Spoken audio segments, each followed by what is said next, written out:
Hey guys, welcome back to my channel. If you'd like to see how I got these nails, then keep on watching.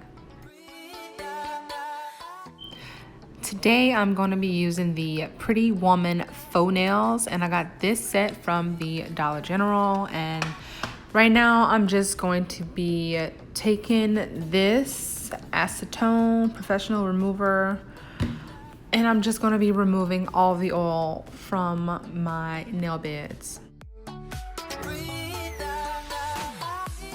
It has pretty basic instructions. You just apply the glue to the nail and you attach it to your finger.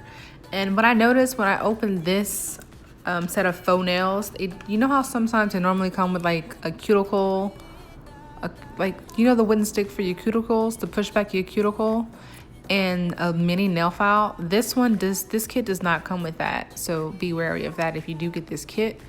So here's my nail file that I will be using to file down my nails so that it has a clean surface, and also it's going to be easier to attach the nail to it, and it'll give it something to stick to.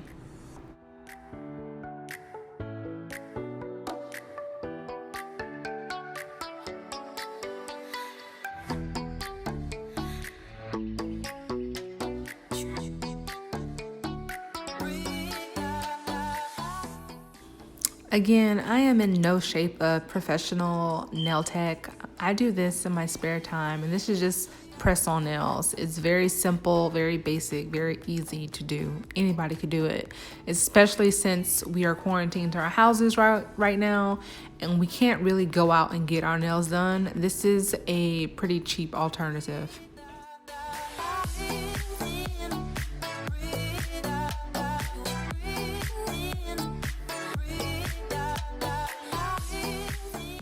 And all you really do is just apply the glue to the nail and to your nail bed, and then you press down for about 30 to 45 seconds, and then the nail is stuck. And once you're done with one hand, just work on the other one. These are how my nails turned out after I did both of my hands, and I think they look pretty cute. And this is an almond shaped nail. It's my first time using this type of nail. I normally go with coffin, but almond looks pretty cute too. So there you have it. These are my nails. They are nude with rose gold tips. If you enjoyed this video, don't forget to like, comment, and subscribe, and I will see y'all in my next video. Bye.